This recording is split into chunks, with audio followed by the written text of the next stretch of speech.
Hello, listening audience in the universe. Welcome back to Everything is Traumatic.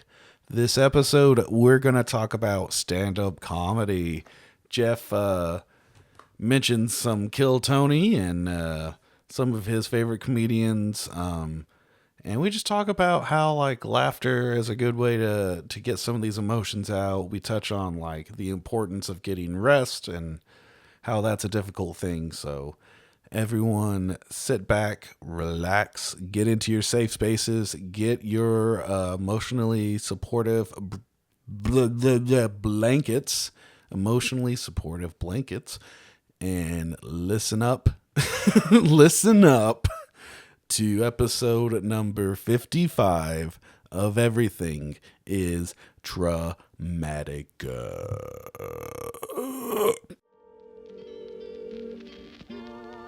Hi, I'm Jeff, and I'm a therapist. And I'm Tyler, and I'm a patient. We're going to talk about trauma, healing, and everything. Everything is traumatic.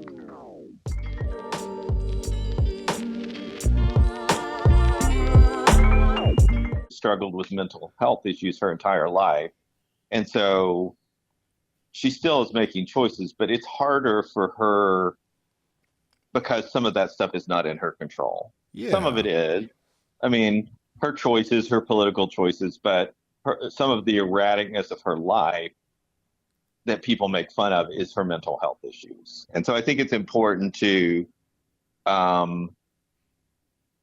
separate those two things. And so as we're looking at people that when you are when you do have mental health issues, that doesn't excuse bad behavior, but it can explain sometimes, and it can be harder for that person to make good choices sometimes, because sometimes their brain is, if you're bipolar, which I think Roseanne has struggled with, it's not easy sometimes when you're manic, and you can get high off of that and go, but you also do a lot of crazy stuff during that time. Yeah, no. Yeah, I get exactly what you mean. Like you said it perfectly. You can excuse the emotion, but you can't excuse the behavior due to Yeah, that emotion. So, right. like it sucks that Roseanne is is really going through it, and her Yes. kids don't talk to her, and she lost her job, and but at the same time, like you can't just tweet out a racist thing and expect not to lose your No, job. no. I mean, exactly. There are consequences for that. Mm-hmm. Back to the whole Kill Tony thing, I'm glad that they have her on there. I'm glad that it sounds like pretty much they'll have anybody on there. So, I mean, you know, he's sort of the thing, whatever his name is. I don't know what his name is before, Tony Richmond or whatever. Oh, It's Tony like if it's Tony funny, Hedgecliffe. Tony Hitchcock. If it's funny, right? Yeah. It doesn't matter. And I'm sort of that, if it's funny, it's funny. Funny's funny. Um, I don't typically love when you're like punching down, but there is a lot of, especially when somebody that has a disorder or a disability is making fun of themselves, that can be really funny and empowering because it's a way to sort of explain things. And like this guy, I forget what his name is. I can't remember what his name is. I'll look it up. But that does. I mean, he just types everything, but he's funny. Mm. I mean, he has some stuff saved, but then he'll just type stuff, you know. Yeah, and he's just typing And, on the and fly. yeah, and he's working. The idea that you could be a comedian and you don't have the use of your voice, and he's figured out a way around that. Yeah, and I mean, like, I, I have a very, like, I don't know. I feel like a complicated relationship with what I think is funny versus, I don't know, versus like what is right or what is wrong. I don't want to like censor anyone. You say what you want to say, but with that, I can say, oh, hey, I don't like that, or I don't think that's funny. Um, Yeah, yeah, yeah. so I don't like. I could see the argument of like giving some of these controversial figures a big platform like this. Um, you can even take a step back and say like the bigger picture of like that kind of already happens in a lot of media and stuff. Anyways, that Right. controversial figures are going off and doing things everywhere, and like sometimes that shit just comes to light. I mean, look at Subway; they can't catch a fucking break with Yeah. with mascots and Yeah. Do they have spokespersons. another problem Well, since Jared? they there was at one point that Doctor Disrespectful did like a Subway thing, and he's like a YouTube or Twitch streamer. I don't really know. You let us know, kids. Um, he got like confirmed like during a live stream that he was like texting inappropriate things to a minor. So, Nice. and he's trying to make a comeback, and everyone's just clowning on him. It's great. A lot of that stuff's been So like, happening in the YouTube community recently. The same thing, like a similar thing, happened with Mr. Beast and one of his associates, yep, yep, yep. and yeah, and then Mr. Beast himself getting accused of like rigging competitions or fucking promoting gambling to kids, which like, oh come on, we're promoting a lot more things to kids than just gambling. Yes, yes. Like, I mean, to me, it's like so. One of the comics that I really enjoyed was Louis C.K. Thought he was really brilliant. I lost a lot of respect for him for what he did, but not.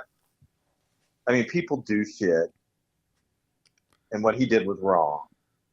It's not the worst thing you could ever do, but it was wrong. And I don't like the I'm a victim of cancel culture kind of thing. mm-hmm. That's why I lost respect for Louis C.K. I lost respect for what he did, and then I lost respect for the I'm a victim kind of thing.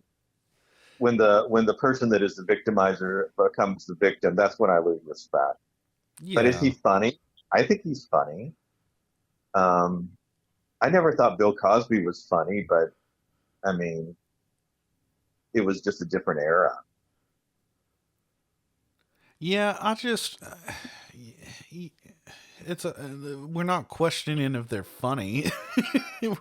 Yeah, It's just yeah. more of like what they did was like it is wrong. It's terribly messed up, and And both. Cosby's like a monster. Like, I mean, Cosby was like out and out raping, drugging, and raping multiple people. Mm, Um, and then becoming this black speaker, basically like telling black people how they needed to learn and all this stuff.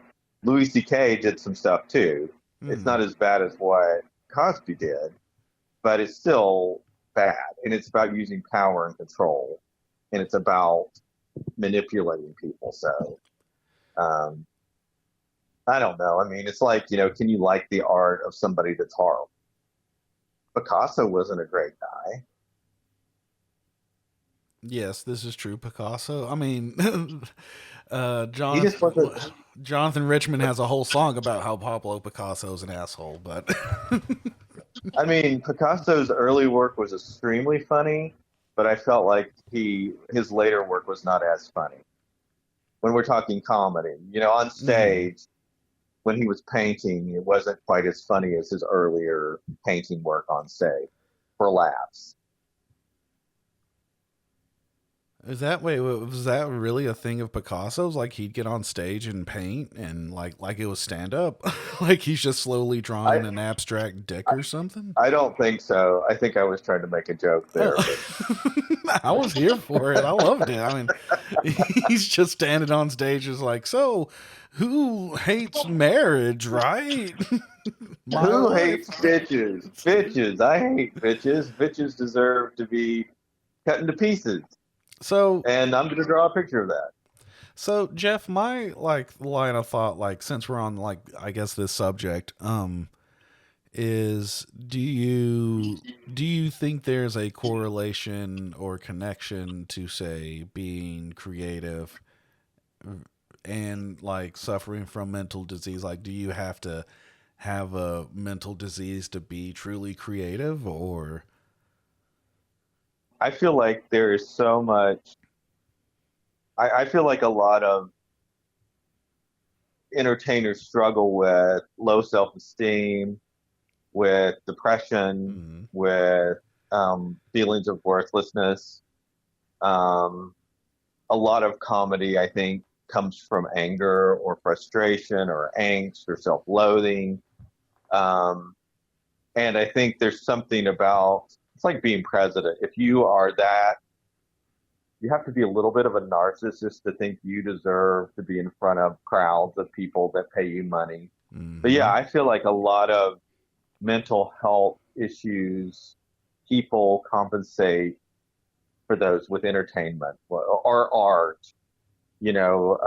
Obviously, a lot of artists that we revere struggled with all different types of mental health issues. Mm-hmm. Van Gogh, for example. Sorry, there was a cat incident that just occurred. I know, I heard it. There's a little cat hate Okay, crime happening behind a you. little cat drama that just occurred. I think the fisticuffs are over. They're going to their individual corners. I just love it. Like Roger walks in, sees Nellie lying on the floor, attacks her. Yeah, just like Now he's just motherfucker. walking around like, "Hey, what's going on? Come on up here, buddy. Don't bother her." Yeah, I feel like a lot of, and I'll just be personal. When I get depressed or feel, um,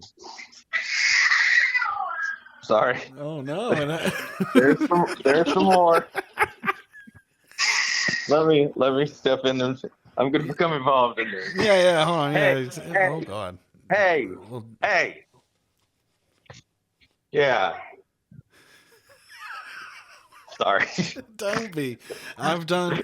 I'm realizing more and more that we've done such like weird things on this podcast. Like there was a point where I was trying to get like one of the cats to purr into the mic.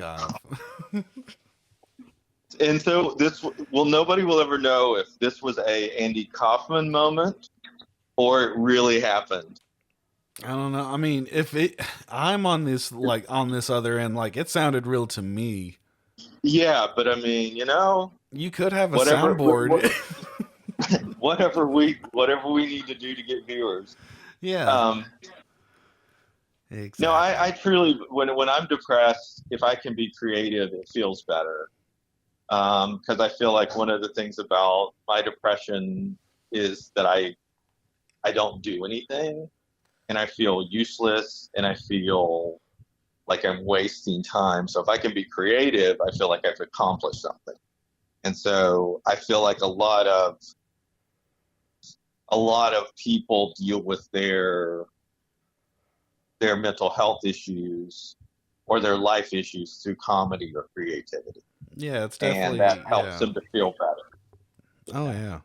Like that's one of the best bonding things I can think of. Like with my brother, is being able to laugh at like the Yeah. traumatic events we've been through, and make jokes and like it's like cracking up at the guillotine is what it feels like, and it's like I don't know. It's my favorite. It's like mm, it's so good. It's good. It's Yeah. good shit. Yeah. And I feel like comedy, specifically acting, is like if you're acting on the stage, it's very similar. But if you are a comedian, it's you and a microphone and an audience. Mm-hmm. That's it. And so it's like, in a way, I could see it be very therapeutic, and even like Sam Kinison, who will date us. I think you probably know who Sam Kinison is Mm-hmm. or was. Yeah, he's the yelling guy. Yeah, yeah. I mean, there was a type of therapy called primal scream therapy that I can't remember the dude's name that did it, but Yoko Ono and John Lennon were into it. And if you listen to like Mama or Cold Turkey, um, he screams in those. And it was Yeah. sort of like, so the screaming was part of the therapeutic relief. And so you do have the screaming kind of the screaming kind of thing that goes on sometimes in comedy. Um, I mean, comedy is, we could do episode after episode of comedy about just how people are dealing with their stuff. And you've got so many people that are just really messed up people or were messed up people. I think Kinnison was a pretty messed up guy. Well, yeah, And he lived that kind of life like a rock star, basically. yeah. Well, and it's interesting that it's like it feels like stand-up comedy is like more up on the rise and like just all Yeah. these like metropolitan areas and just it's interesting that like I don't know, like we as a collective society are in the crapper and of course we're going to turn to the people who can turn that shit into like a funny poop. And we're like, oh, that's Yeah. funny. And we can laugh about it. And because I mean, like, And I think oh, go ahead. I'm sorry. I think it looks simple because they're so good at it. A good comedian makes it look simple. But it's the same way like Simone Biles makes flipping 4 times in the air and twisting and landing on her feet look simple. Mm-hmm. I mean, they are really, really good at it. And so if it looks simple and effortless, that means they're really good at it. But it takes, I think, Sandy could help us with this, but I mean, to get a couple of minutes of material to do, it Mm-hmm. probably takes hours and hours and days and weeks and months just to find 5 minutes that you could do on stage, because what works, what doesn't work, how do you, get it to a setup where it just becomes like this rhythm, and the Mm-hmm. pauses and the emphasis and all that is so important. Um, so, I mean, I think it's important for all of us that struggle with mental health issues to have some kind of outlet. Comedy could be one. I think you and I like to make people laugh. We like to do stupid, silly stuff, but any kind of creativity, your painting or for photography or anything like that, it's important to have those outlets so that you feel like you can express something in a way.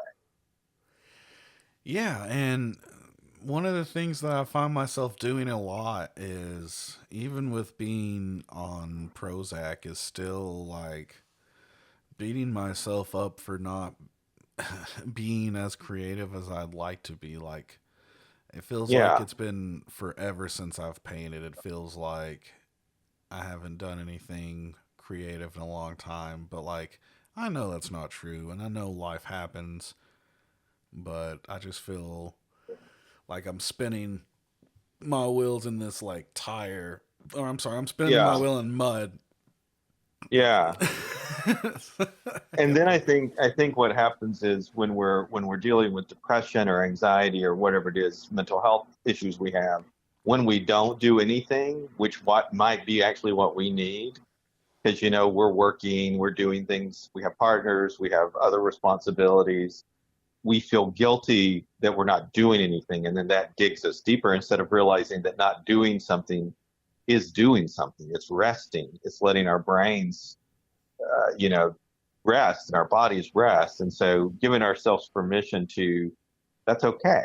It's something that I've done much better on in my later years than in earlier years, is that I'll say no more, mm, because I know that I need rest and I know I need time just to sort of process through stuff, you know? yeah. Yeah, and that's I think that's one of my big problems is that I'm so eager to just be like let's just let's just look over. We'll deal with that another time. We gotta Yeah. do this thing. We gotta figure out. And yeah, I need to because I mean that you're right. That is what it is. It is just like resting. There's nothing wrong with resting. I feel like I don't get to truly rest because then the chore becomes Well, now I gotta talk to myself like a little bitch, or a Yeah, little sack of crap, so I can beat myself up until I get up and like go stare at the computer and try to write something. Or right. And I mean, it's different to say, okay, so I'm going to have during this period of time, I'm going to try to write something, but it might not be, you might not have it right then. And so, if you don't, it's okay to say, I'm going to take a nap, or whatever. It's not doing anything is doing something. And that's, I think, what we have to remember is resting or going outside and listening to the birds or whatever is doing something. You don't have to have a product that you produce to have done something. yeah, it's like we don't always have to produce something. We don't Right. always have to get this thing out. We don't always have to, I don't know, do this little thing or meet this deadline. But Like, I think that's the way our society is. I mean, as men are supposed to be doers, right? We're supposed to be producers, and mm-hmm. that's our work, right? At Yes. our work, whatever work you do, you produce, right? So we want to produce as much as possible, and that's what our society says. You have to produce, and look what I've done, and look at all the things I've done, and Mm-hmm. um, it's like that's impossible to keep up Mm-hmm. because it just exhausts you. And the world is exhausting anyway. I mean, because you have all these mundane things you have to do. You have to do the wash, you have to cook, you have to eat, you have to do all these things. You have to keep the house clean. I mean, all these things we have to do. So even when we're done with work, there's stuff to do and it takes our energy. And if we're having a bad week, it's just like, oh, I don't even know. It feels terrible to say sometimes, but I'm just like, just putting a load of clothes in the wash seems like an effort, even though it's very little. But Right. sometimes it's like I don't have the energy for that. I don't want to do that. And it sounds pitiful, but it's also like realizing I'm worn out. Oh, I need to take a break. yeah, It's Jeff. okay to take a break.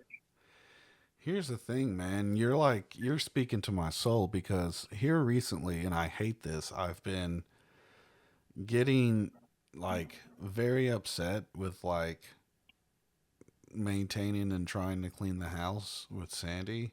Yeah, And anytime she asks me, I get super frustrated and I act like a big baby. It happened yesterday. It happened last night, and I think the difference was is like instead of just being like shitty, I like was like, hey, I'm feeling angry. I just want to focus on cleaning and getting this done. Um, I don't like that. I feel like upset that I'm acting like a big baby for maintaining and cleaning when those are very important things and they're not a big ask, but they feel like a big ask, and yeah, it's hard not to get angry about it. And I guess a deeper root issue for me is like having trouble expressing anger in a healthy way that isn't like just like erupting and exploding, you know? And right. so I, yeah, I'm trying to. And it's one of the things I talked about in therapy recently. That's one of the milestones I have done, Jeff. Is I kicked EMDR's ass is what I did. There you go. I'm not I completed it, or it's not completed, but like, it's there if I want to go back. But Sure. I think right You got now, what you needed out of it. yeah, I think I got what I wanted out of it for now. So, um, now I'm on You know, like and this other side of it, and it's like my brain doesn't still it still feels foreign, and it's like weird. yeah. It's a weird But I mean, feeling. you're practicing new healthier habits, and I totally get. So I think I have mellowed over the years, but I'm older than you by a substantial amount. I think 70 years older than It's you. you're not But 70 years older. I'm kidding. I'm talking dog years. Right. But no, I am older than you, and I feel like there were times in my life where I felt such self hatred, or my partner would ask me to do something, and I'd get frustrated because it's like I don't want to do that. And then I take it out on her.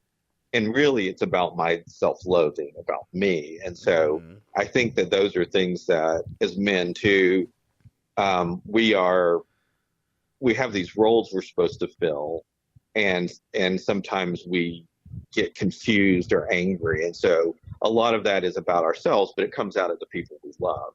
And so I think those are things we can learn to do differently. But it's hard. It's hard to adjust that. And I mean, so it's like the switch isn't going to be an on-off switch. It's going to be like a slow process where we learn new habits. We learn how to handle things differently. And one of the things I've learned more recently is just not to, I mean, I don't argue. I listen, and then I'm like, how can I help? Is there something I can do to help? And so it's trying to like just get out of my stuff, because usually it's not the thing that I'm asked to do that's the problem. It's how I feel about it. Yes. Or how I Yes. feel about myself. Yes. That's exactly what it Yeah. is. It's not the task. It is how I feel about myself. Yep. Yep. And it's like the comedy stuff we're talking about. When some people take comedy and they take their anger and aggression and they attack people, they punch down on people. It's really because they feel so bad about themselves. Because there are comedians that I think have had pretty rough lives, but they're able to punch up, or they're able to make something funny without attacking a lower common denominator.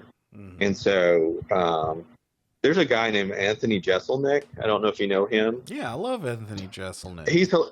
Where all his stuff is totally made up. I mean, it's like none of it is, most times comedy is rooted in some kind of reality. His is just made up. All of it is made up. He'll talk about his mother dying, or his brother having cancer, or his mother having an affair. None of it happens. They're very dark jokes that he makes, but it's amazing because it's like people understand it's totally a character. Yeah. It's just his kind of humor. It's unlike Dice Clay, who I feel like he always wanted to say it was an act, but there was some deep-rooted misogyny in that act. I didn't find him especially funny. I find him an interesting person, but it's different when he says it's all a character, because part of that was who he was. Right. With Jeselnik, it's just I think he's a dark guy, but he doesn't punch down on anybody. It's just all made up, nothing attached to reality there. And I think that's why he gets away with what he does, because it's pretty dark stuff. Well, he's punching down on like the absurdities of life rather than like a group of people. Like, it's more universal than like having this like tribalistic outlook of like, oh, we're part of the better tribe. You know, it's more of like we're all. It's a complex. I mean, it's very high level comedy because of the things. You know, I was just thinking about like roasts and how nasty they get and the things they say. Maybe that's what we need to do when like we're being asked to do things. Like, we'll do a little roast ourselves. Why are we gonna roast? We can become our roast masters. I don't want to be a roaster. Would you be roasted? Yeah, yes, I get roasted every time I hang out with my friends. Like, of course, I don't mind to be roasted. You know, it's interesting. I don't know if you've ever seen Andy Samberg at these roasts. So I don't know much about him. I mean, I love him, but he basically makes fun of himself instead of attacking other people. And I think that just shows sort of who he is. Like one of his jokes about like, when I stepped up to the dais, a word I totally knew before today, you know, it's like, and all the jokes were basically making fun of him. He'd call people out, but then he'd make fun of himself. And it was just sort of like, okay, so this is Samberg. He's not going to be mean to other people, even though you're expected to be mean at a roast, you know?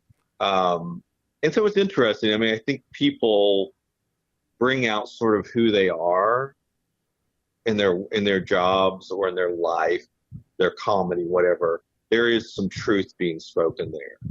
It's that unconscious that Freud talked about. The humor is sort of that, one of those ways to get into the unconscious. And so if we're joking, it's not ever just just a joke, where you're just like, oh, I'm just kidding you, you know. It's like, okay, yeah, part Yeah, of that's real. It's a yeah, way for you to say what you want to say and stay out of trouble. yeah. It's almost like, and I could be far off when I say this, but I'm gonna say it anyways. Is it's almost a combination of the superego and the id, but not Yeah, in the ego sense. But I mean, like it is like this very like primal raw yeah. need being like Well, bashed against these like moral standards that you've been taught, and then like you learn these moral standards and like rules of society and shit like that, the unspoken rules of society, and then you start like poking holes into that because your fucking primal needs are just like just clawing to get out. yeah, yeah. So like if I went into a bar and just started roasting or attacking people in the bar with my comedic wit, I'd get the hell beat out of me, right? But if you go up on stage and those same people are there, there's that expectation is different, right? Mm-hmm. And so the comedian can get away with a lot, and a lot of it is that id. I think just that pure, honest id. You don't have to have the ego there because in the bar you do because you know you're going to get beat up. But Mm-hmm. in the comedy club, for the most part, you're not going to get beat up because people are coming there with the understanding is I could get made fun of, you Yes. know. So the comedian can get away with quite a bit Mm-hmm. on from the stage because we're all in it together, right? We're all here for entertainment. Yes, and that's supposed to be the idea. I feel like when someone punches down or makes like say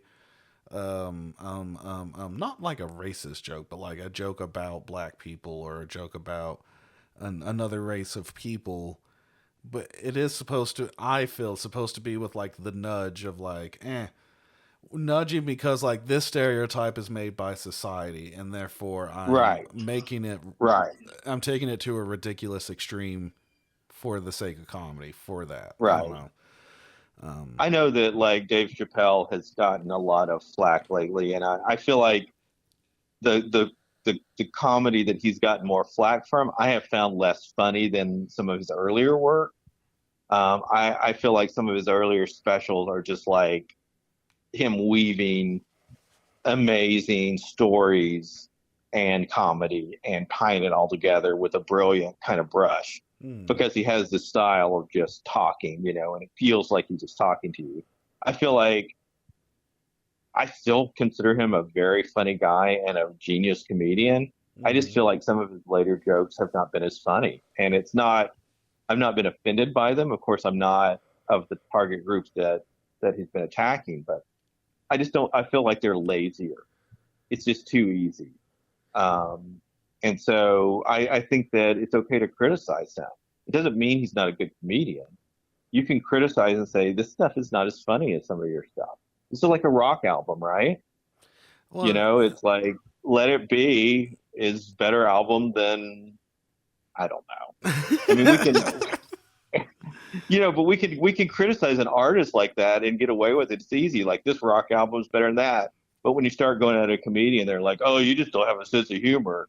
It's just like, no. I mean, I'm comparing his work to his other work. yeah. You know, Well, there's just a very big difference in, you know, his the style has changed. He's no longer, because in a way it felt like I'm trying to think of what I'm trying to say. It's I don't know, like you're punching down on a marginalized group of people that are constantly getting shit on by yeah, society constantly, and people just not believing or accepting their existence whatsoever. And it's like, why is that the group that we're making jokes about? right, Because right, there's not that nudge, there's not that shoulder nudge of like, like yeah, yeah. like I said. There's so little power there that it's just it's an easy target. I mean, like I'm thinking about some of we've talked about this skit before, but I mean, it's one of the most brilliant pieces of satire I think I've ever seen, where he plays the black white supremacist leader that's blind. Mm. You know the piece I'm talking about that Yes. Chappelle does on his show? It's Mm. brilliant. I mean, it pokes at so many different stereotypes and all kinds of.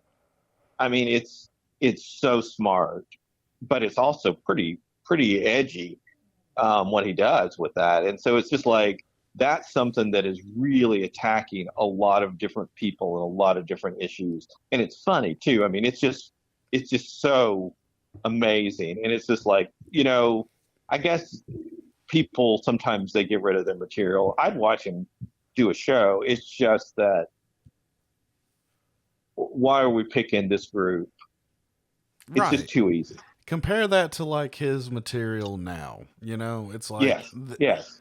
it definitely feels like the gesture is like, I don't know, like joking on behalf of the king versus like being what a gesture Yeah. is Yeah. and Yeah. ridiculing the fucking king, Yeah, yeah, yeah. And I think that happens sometimes with success and power. Well, you become And part I of the mean, system. You become you. No one is telling you no anymore. You're no longer of the yeah, people. You're not.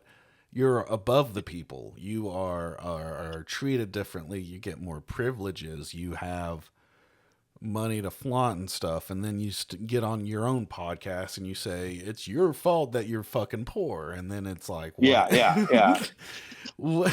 The other sketch that he did that was one of my favorites, which is pretty timely right now when we're talking about mixed race folks, and what race people are. They did the race uh, thing where they were choosing what race people were, and they were gonna like draft the race draft, and so it was Yeah. like who gets Tiger, right? Tiger's Asian and African American, and so it was like who gets to pick Tiger? We're going to take Tiger. The black people want Tiger. I mean, it's just a perfect way to subversively talk about racism Mm-hmm. and all this stuff, and then make it funny. So I mean, I forever will feel like some of his material is some of the best stuff ever. Key and Peele also have some of that kind of stuff where it's just like, man, you are just doing it. You're just making something that's funny and totally being subversive and attacking some key issues. Mm-hmm. So I don't know. No, I mean, comedy is a very powerful weapon, Jeff, and sometimes we forget that, and then I think people who get successful forget that, and they just get Yeah, focused on their own fucking problems, whatever. But right. It's important to laugh. If I was like summarizing sort of what we've been talking about in this episode, is it's important to laugh, and I don't care who you find funny. If it makes you feel better, great, laugh.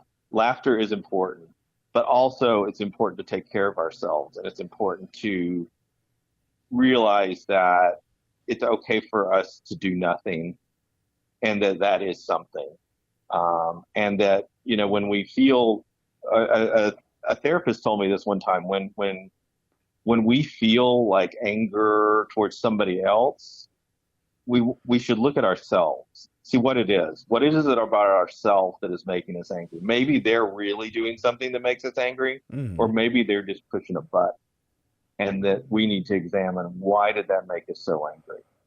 oh Um, man, that's a very good point, Jeff. I didn't think about that. yeah, That's really good. this is Uh, why I get paid the big bucks for the this is true. for the for the fake cat fights that I bring into the podcast. Oh well, yeah. This has reached its logical conclusion, guys. Thanks for listening. Jeff summed it up perfectly. Find what makes you laugh and laugh at it, And take care of yourself and take by care. letting yourself do nothing. That's Yeah. what you can do sometimes. Yes. Sometimes it's doing something, sometimes it's doing nothing. Rest is important. So we don't have any emails. If you want to email us, you can email us at everythingistraumatic That's all together. Everything is traumatic at gmail.com.